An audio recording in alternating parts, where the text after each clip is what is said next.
Avant même que nous élevions une prière au roi des rois, avant que nos lèvres ne formulent une demande vers lui, Dieu a déjà tout accompli en Christ. Trop souvent, les croyants s'approchent de lui avec une conscience de manque, comme si le ciel était fermé, comme si les bénédictions devaient encore être arrachées par des supplications répétées de jour au jour. Pourtant, l'Évangile révèle une vérité bien plus élevée, une réalité spirituelle qui transforme radicalement notre manière de croire, de prier et de recevoir. Ce message est une invitation à quitter le niveau de mendicité spirituelle pour entrer dans la révélation de l'héritier. Une parole destinée à éveiller la foi, à renouveler l'intelligence et à aligner le cœur avec ce que Dieu a déjà décrété pour ses enfants. Reprenons donc au commencement du premier chapitre de l'Épître aux Éphésiens. L'apôtre Paul y élève une prière, mais la manière dont il s'approche de Dieu est radicalement différente de celle adoptée par la majorité des croyants. Là où beaucoup viennent à Dieu conscients de leurs besoins, convaincus de leur insuffisance, implorant une intervention, une guérison ou une bénédiction, Paul adopte une perspective totalement opposée. Il ne prie pas à partir d'un manque, mais à partir d'une plénitude déjà acquise. Il ne demande pas que Dieu fasse quelque chose de nouveau, il prie pour que les croyants comprennent ce que Dieu a déjà fait. Au verset 3, Paul déclare avec autorité que nous sommes déjà bénis de toute bénédiction spirituelle dans les lieux célestes en Christ Jésus. Cette affirmation est bouleversante, et pourtant elle est souvent ignorée. Combien de fois entend-on des croyants demander encore à être bénis, comme si Dieu avait retenu quelque chose? Pourtant, comment pourrait-on recevoir davantage lorsque l'Écriture affirme clairement que tout a déjà été donné? Reconnaître cette vérité change tout. Ce n'est pas une question de recevoir davantage de Dieu, mais de réaliser pleinement ce que nous possédons déjà en Christ. Lorsque l'apôtre utilise l'expression « toute bénédiction spirituelle », le sens grec est sans équivoque, il n'existe aucun supplément à attendre, aucune réserve céleste encore inaccessible. Tout est déjà accordé. La vie chrétienne ne consiste donc pas à supplier Dieu de nous accorder ce qu'il aurait oublié de donner, mais à renouveler notre intelligence afin que notre foi s'aligne avec cette réalité spirituelle. C'est précisément ce message qui traverse de nombreux enseignements. Esprit, âme et corps doivent s'accorder avec la vérité divine. Le combat n'est pas dans le ciel, il est dans notre compréhension. Si les croyants saisissaient réellement à quel point ils sont déjà bénis, leur manière de prier serait transformée. La prière ne serait plus une tentative désespérée d'attirer l'attention de Dieu, mais une communion fondée sur la reconnaissance, la foi et l'assurance. Paul ne prie pas pour que Dieu bénisse davantage, mais pour que les yeux du cœur soient éclairés, afin que les croyants comprennent l'espérance de leur appel et la richesse de leur héritage. Cette révélation n'est pas accessoire, elle est centrale. Elle libère de la frustration spirituelle, elle met fin à la culpabilité religieuse et elle restaure une relation saine avec Dieu, fondée non sur la peur ou l'effort humain, mais sur la grâce et la vérité. Voilà pourquoi ce message demeure si puissant aujourd'hui, il nous rappelle que la vie chrétienne ne commence pas par ce que nous faisons pour Dieu, mais par ce que Dieu a déjà fait pour nous en Christ. C'est pourquoi, moi aussi, depuis que j'ai entendu parler de votre foi dans le Seigneur Jésus et de votre amour pour tous les saints, je ne cesse de rendre grâce pour vous, faisant mention de vous dans mes prières. Et remarquez bien ce pourquoi Paul prie. Il demande que le Dieu de notre Seigneur Jésus-Christ, le Père de la gloire, vous donne un esprit de sagesse et de révélation dans la connaissance de lui, que les yeux de votre intelligence soient éclairés afin que vous connaissiez quelle est l'espérance de son appel, quelles sont les richesses de la gloire de son héritage dans les saints. Il y a une profondeur immense dans chacun de ces mots, une richesse spirituelle telle que l'on pourrait s'arrêter longuement sur chaque expression. C'est un passage d'une densité extraordinaire, et pourtant Paul avance, nous invitant à méditer personnellement ces vérités. Lorsque j'ai commencé ma marche avec le Seigneur, j'ai découvert qu'il y avait deux prières majeures dans l'Épître aux Éphésiens, celle du chapitre 1 et celle du chapitre 3. À mes débuts dans la foi, je priais ces prières chaque jour, en y insérant mon propre nom. Je disais, « Père, je prie que tu me donnes, à moi, un esprit de sagesse et de révélation dans la connaissance de toi. » Ce sont des prières puissantes, parce qu'elles sont directement fondées sur la parole de Dieu. Et l'Écriture nous assure que si nous demandons quelque chose selon sa volonté, il nous écoute. Et si nous savons qu'il nous écoute, alors nous savons que ce que nous lui avons demandé, nous l'avons reçu. C'est ce que déclare clairement la première épître de Jean. Paul ne prie donc pas pour que Dieu fasse quelque chose de nouveau dans votre vie, mais pour que Dieu vous donne la révélation de ce que vous possédez déjà. Et cela est fondamental. Beaucoup de croyants ne saisissent pas l'importance de cette vérité. La guérison ne vient pas de l'extérieur, elle vient de l'intérieur. Dieu lui-même habite en vous. La puissance de la résurrection est déjà présente en vous. Paul prie pour que vos yeux soient ouverts, afin que vous discerniez quelle est l'extraordinaire grandeur de sa puissance envers nous qui croyons, selon l'efficacité de la force de sa puissance qu'il a déployée en Christ lorsqu'il l'a ressuscité des morts et l'a fait asseoir à sa droite dans les lieux célestes, bien au-dessus de toute principauté, de toute autorité, de toute puissance et de toute domination. Ce matin encore, j'ai prié pour des personnes sur lesquelles des malédictions avaient été prononcées. L'une d'elles venait d'un contexte où son père était un sorcier. Je ne nie pas l'existence de Satan, ni celle des malédictions. Mais la puissance qui habite en nous est la même que celle qui a ressuscité Jésus-Christ d'entre les morts. Elle est infiniment supérieure à tout ce que Satan pourra jamais faire. Si nos yeux étaient véritablement ouverts pour reconnaître ce que nous avons en Christ, Satan deviendrait insignifiant à nos yeux. Paul poursuit en déclarant que Dieu a tout mis sous les pieds de Christ et qu'il l'a donné pour chef suprême à l'Église, qui est son corps, la plénitude de celui qui remplit tout en tous. Puis, au chapitre 2, il affirme que vous avez déjà été ressuscités. Vous étiez morts par vos offenses et par vos péchés, mais maintenant vous êtes vivants. Encore une fois, l'essentiel n'est pas que Dieu vous accorde quelque chose de nouveau, mais que vous receviez une révélation de ce que vous possédez déjà. Cela va à l'encontre de la manière dont la majorité des croyants s'approchent de Dieu. Beaucoup se définissent par leurs maladies, leurs problèmes, leurs luttes, et pensent que la guérison doit venir de l'extérieur. Certains enseignements affirment même que des puissances démoniaques bloquent nos prières et qu'il faudrait les briser par une intercession intense. Il existe bien des exemples dans l'Ancien Testament, comme dans le livre de Daniel, mais nous ne sommes plus sous l'Ancienne Alliance. Dieu a déjà déchiré les cieux et il est descendu en la personne de Jésus-Christ. Vous n'avez pas besoin que votre prière traverse le plafond, Dieu est en vous.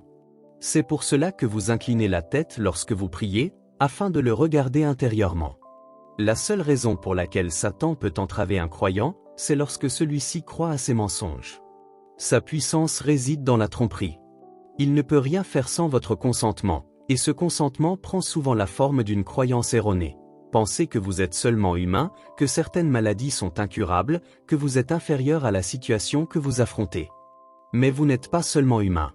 Une part de vous est entièrement nouvelle, remplie du Saint-Esprit, porteuse de la puissance surnaturelle de Dieu. Il n'existe aucune maladie, aucune oppression, aucune situation qui soit supérieure à la puissance qui habite en vous. Vous avez en vous la même puissance qui a ressuscité Jésus-Christ d'entre les morts. La création de l'univers n'a rencontré aucune résistance, mais lorsque Christ est ressuscité, tout l'enfer s'est dressé contre lui et il a triomphé. C'est cette même puissance qui demeure en vous. Satan est placé sous vos pieds. Et si vous pensez que cette autorité appartient seulement à certains chrétiens plus matures ou à des responsables spirituels, souvenez-vous de ce que Jésus a déclaré à propos de Jean-Baptiste. Parmi ceux qui sont nés de femmes, il n'y en a pas eu de plus grand que lui, et pourtant le plus petit dans le royaume des cieux est plus grand que Jean-Baptiste. Cela signifie que même le croyant le plus faible en apparence possède, en Christ, une autorité et une puissance supérieures à celle des plus grands prophètes de l'Ancienne Alliance. Vous portez en vous cette puissance de résurrection. Et comme Carrie l'a partagé hier, beaucoup de personnes ont du mal à accepter ce que je dis, parce qu'elles se regardent dans le miroir, parce qu'elles se fient à ce qu'elles ressentent dans leur corps ou à ce qu'elles perçoivent dans leurs émotions. Alors elles concluent, je ne le sens pas. Mais cette puissance n'est pas dans votre corps, elle n'est pas dans votre dimension émotionnelle ou psychique, elle est dans votre esprit. Et dans l'esprit, vous êtes identique à Jésus-Christ. L'Écriture le déclare clairement, tel il est, tel nous sommes aussi dans ce monde. Il n'est pas dit, tel nous serons dans le monde à venir, mais bien, tel nous sommes maintenant dans ce monde. On pourrait développer cette vérité sur de nombreux messages, mais voici le point essentiel. Lorsque vous comprenez, lorsque vous priez et recevez une révélation de ce qui est déjà en vous, vous ne vous approchez plus de Dieu en disant « Ô Dieu, guéris-moi, je t'en prie ». L'Écriture affirme que Christ a porté nos péchés dans son corps sur le bois, afin que, morts au péché, nous vivions pour la justice, et que c'est par ces meurtrissures que nous avons été guéris. C'est un accomplissement déjà réalisé. Au moment de votre nouvelle naissance, vous avez reçu cette puissance qui ressuscite les morts. Elle n'est pas quelque part à l'extérieur, comme si vous deviez la faire descendre du ciel, franchir des barrières spirituelles ou traverser des puissances démoniaques. Vous n'êtes pas obligé de dépendre de quelqu'un d'autre pour qu'il vous impose les mains. La même puissance qui a ressuscité Jésus-Christ d'entre les morts habite déjà en vous. Il ne s'agit donc pas de demander à Dieu quelque chose de nouveau, mais d'apprendre à puiser dans ce que vous possédez déjà. Il s'agit de faire jaillir ce qui est en vous. Je sais que certains me regardent en pensant, bien sûr, nous savons déjà cela. Pourtant, la réalité est que la majorité des croyants ne le croient pas réellement. Beaucoup s'identifient à leur maladie, l'acceptent comme faisant partie d'eux-mêmes. Ils se définissent par ce qu'ils ressentent et par ce qu'ils vivent, au lieu de se définir par leur identité en Christ. Et permettez-moi de dire certaines choses qui pourraient vous surprendre. Si vous acceptez d'écouter jusqu'au bout, je crois que cela vous aidera profondément. Regardez dans l'Évangile selon Matthieu, au chapitre 8. On y trouve de nombreux récits de guérison. Ces guérisons sont extraordinaires, elles révèlent la puissance surnaturelle de Dieu. La cécité, la surdité, rien n'est impossible pour lui. Mais savez-vous que la manière dont ces personnes se sont approchées de Jésus pour être guéries n'est pas la manière dont nous sommes appelés à nous approcher de Dieu aujourd'hui? Quelqu'un est venu me voir récemment en disant « Je veux toucher le bord de ton vêtement ». Je comprends ce que cela signifie, mais ce n'est pas ainsi que nous sommes appelés à approcher le Seigneur. Prenons l'exemple du lépreux dans Matthieu chapitre 8. Il vient à Jésus et dit « Seigneur, si tu le veux, tu peux me rendre pur. » Cette démarche était appropriée pour lui, parce que Jésus n'était pas encore allé à la croix. La nouvelle alliance n'était pas encore établie, et la volonté de Dieu n'était pas encore pleinement révélée. Mais Jésus lui répondit, « Je le veux, sois pur. » Une fois cette parole donnée, il aurait été incorrect pour cet homme de continuer à douter de la volonté de Dieu. Aujourd'hui, Dieu nous a déjà révélé sa volonté à travers sa parole. L'Écriture affirme qu'il ne fait pas exception de personne, et que la guérison a été acquise. Il n'est donc plus approprié pour nous de dire « Seigneur, si tu le veux ». Les évangiles se trouvent dans le Nouveau Testament, mais les événements qui y sont relatés se déroulent avant la nouvelle naissance des croyants.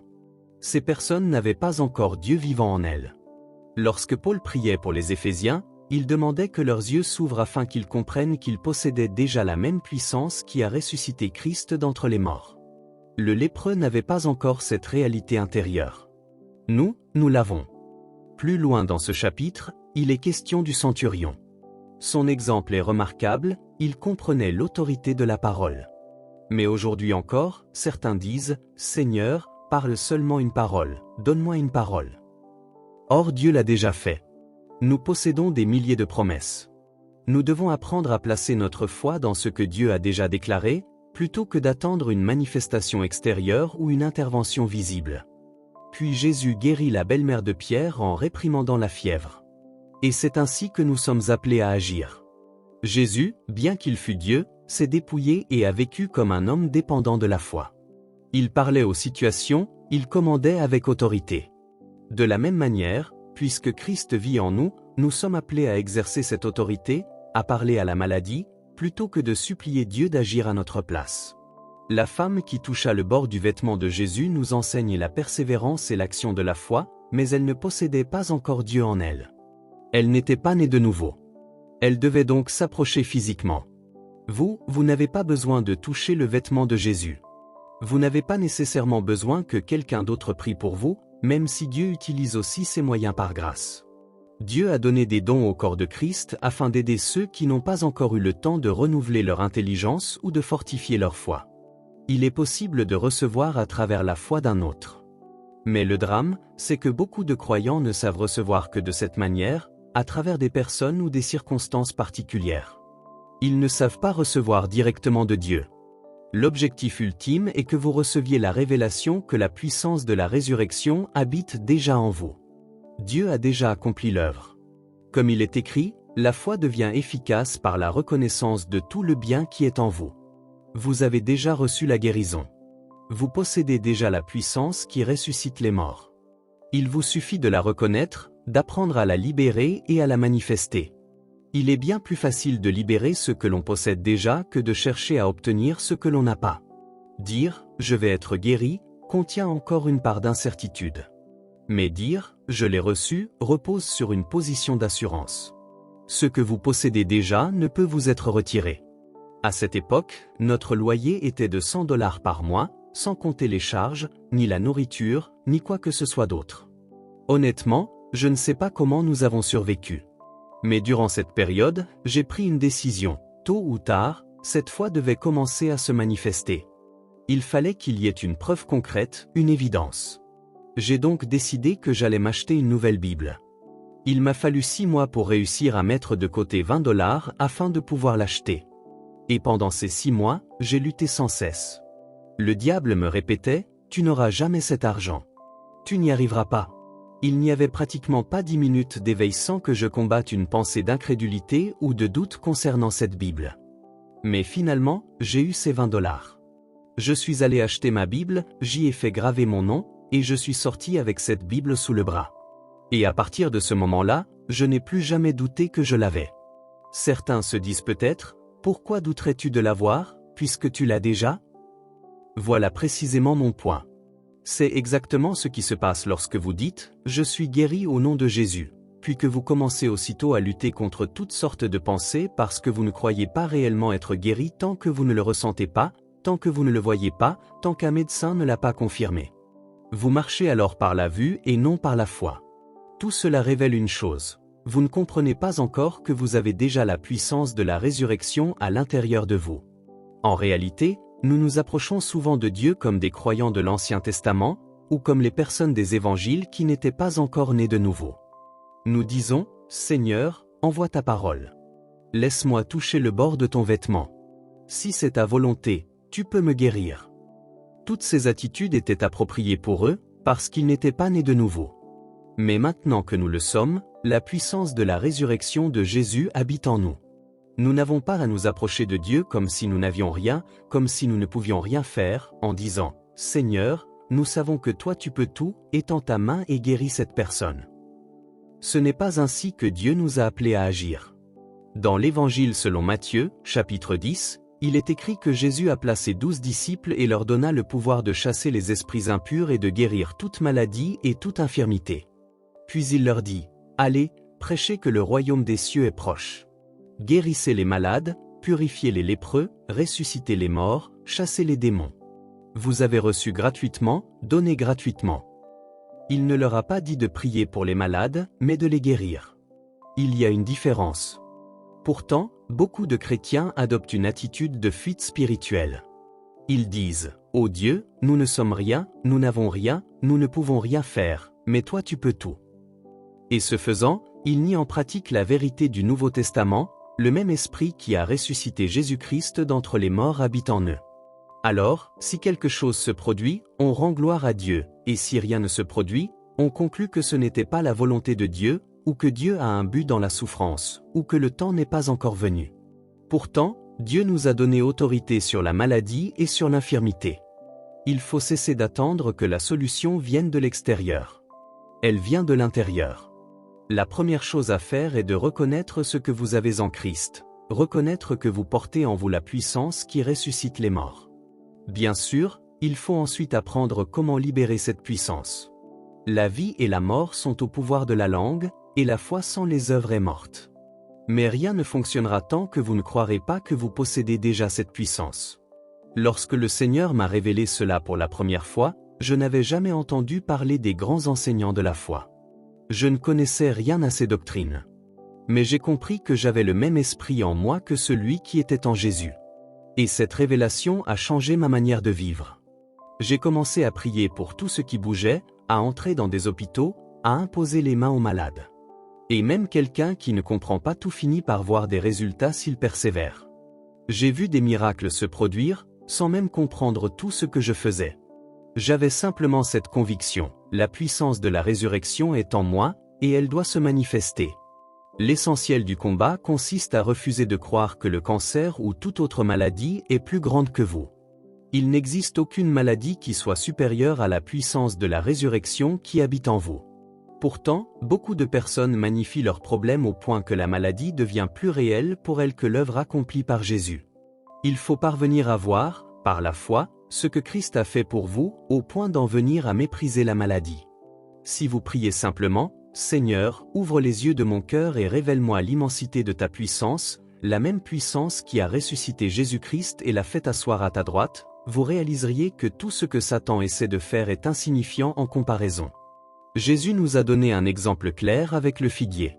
Lorsqu'il a parlé à cet arbre, celui-ci est mort instantanément, même si cela ne s'est manifesté extérieurement que plus tard. Il en est de même pour la maladie. Lorsque vous parlez avec foi, la victoire est acquise, même si le corps a besoin de temps pour manifester pleinement ce qui s'est produit dans le monde spirituel. Jésus a dit, « Si quelqu'un dit à cette montagne, ôte-toi de là et jette-toi dans la mer, sans douter dans son cœur, mais en croyant que ce qu'il dit arrive, il le verra s'accomplir. » Il ne dit pas de parler à Dieu à propos de la montagne, mais de parler à la montagne elle-même. Trop de croyants parlent à Dieu de leur maladie, alors que Dieu a déjà agi. Il nous appelle à parler à notre problème avec l'autorité qu'il nous a donnée. La mort et la vie sont au pouvoir de la langue.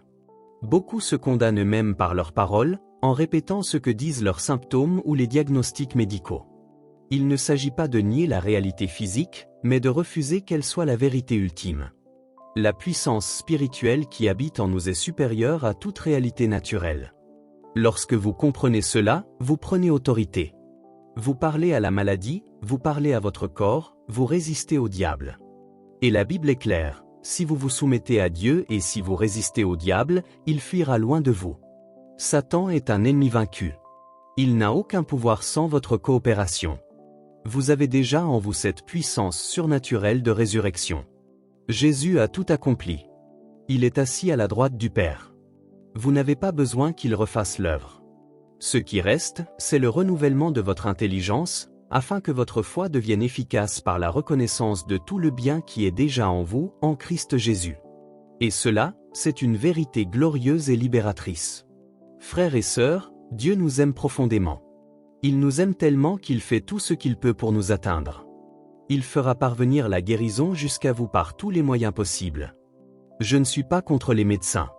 S'il n'y avait pas les médecins, la plupart des chrétiens seraient déjà morts, parce qu'ils n'ont pas appris comment croire Dieu. Donc je ne suis absolument pas contre la médecine. Mais ce que je dis, c'est que la majorité des gens épuisent toutes les solutions naturelles avant de se concentrer réellement sur le fait de se tenir fermement sur les vérités de Dieu. Ce que je veux dire, c'est que vous devez devenir tellement convaincu du fait que vous avez déjà en vous la même puissance qui a ressuscité Jésus-Christ d'entre les morts, que cela transforme votre vie. Honnêtement, j'hésite parfois à raconter certaines choses qui se passent dans ma vie, parce que je me tiens sur ces vérités depuis 57 ans. C'est l'un des fondements majeurs de ma vie spirituelle, et je ne laisse tout simplement pas de place à la maladie. En 57 ans, je n'ai eu que 3 rhumes. C'est la chose la plus proche d'une maladie que j'ai connue. Et à chaque fois, c'était parce que je m'étais tellement dépensé que j'avais épuisé mon corps. Ce n'était pas une attaque spirituelle, c'était de l'imprudence. Mais je ne tombe pas malade. Je ne crois pas dans le fait d'être malade. Je ne vais pas être malade. Et quand je dis ce genre de choses, certaines personnes essaient de faire exactement la même chose que moi, sans avoir passé 57 ans à renouveler leur intelligence. Il y a donc un danger à simplement imiter quelqu'un sans avoir fait le chemin intérieur. Permettez-moi d'utiliser une illustration. Dieu nous a créés de telle manière que chacun de nous est capable de courir un marathon. Il y a des millions de personnes qui courent des courses de 42 km. J'ai même quelqu'un dans mon équipe qui a récemment couru une course de 160 km. Il court entre 7 et 10 km par jour, il a plus de 60 ans, peut-être même 70, et il court 100 miles. Savez-vous que Dieu a conçu votre corps pour être capable de faire cela? Et quand je dis cela, certains se fâchent et disent, tu condamnes les personnes en surpoids, ou tu condamnes ceux qui ne peuvent pas courir. Absolument pas. Je ne condamne personne. Si quelqu'un veut être en surpoids, c'est son choix. Amen. Si quelqu'un ne peut pas courir, ce n'est pas un problème. Vous n'avez pas besoin de courir pour que Dieu vous aime. Mais ce que je dis, c'est que votre corps a cette capacité. Simplement, il faut l'entraîner et le discipliner. J'ai essayé une fois de courir un marathon, mais comme je suis quelqu'un de très déterminé, j'ai pensé que je n'avais pas besoin de suivre les règles normales. Au lieu d'augmenter progressivement de 10% par semaine, comme on le recommande, j'augmentais de 25 à 30%. Résultat, je me suis blessé à la hanche et je n'ai pas pu courir le marathon. J'en ai fait trop. La plus longue distance que j'ai jamais courue est un semi-marathon de 21 km. Mais tout le monde ici a la capacité de faire cela. Le simple fait de dire que vous en êtes capable ne vous condamne pas si vous ne pouvez pas le faire aujourd'hui. Cela doit simplement peindre une image. Et si c'était quelque chose que vous désiriez vraiment, vous pourriez vous entraîner et y parvenir. Il en va de même pour la guérison.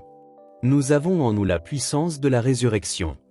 Nous n'avons pas à vivre en portant toutes sortes de maladies et d'infirmités. Lorsque Bill a exercé son ministère hier soir, je ne sais même pas combien de personnes se sont levées, mais il y en avait des centaines qui vivaient avec des blessures, certaines depuis 30, 40, 50 ans, et une personne a même dit 70 ans. Savez-vous pourquoi vous avez vécu avec cela si longtemps? Parce que vous ne saviez pas que vous aviez une autre option. Vous avez peut-être demandé à Dieu. Vous avez peut-être prié. Vous avez peut-être supplié. Mais vous n'avez jamais pris votre autorité. Nous n'avons pas à tolérer ces choses. Nous vivons bien, bien en dessous de nos privilèges spirituels. Ce que je veux partager aujourd'hui, c'est que la guérison ne vient pas de l'extérieur. On ne s'approche pas de Dieu comme des mendiants en disant « Seigneur, nous n'avons rien, nous ne pouvons rien faire, mais toi tu peux tout. » Vous devez reconnaître que vous avez déjà en vous cette puissance surnaturelle qui ressuscite les morts. Ensuite, vous prenez votre autorité. Vous parlez à votre problème. Vous le réprimandez. Et la Bible dit clairement que si vous résistez au diable, il fuira loin de vous. Amen. Amen. Gloire à Dieu. Je vous encourage de partager.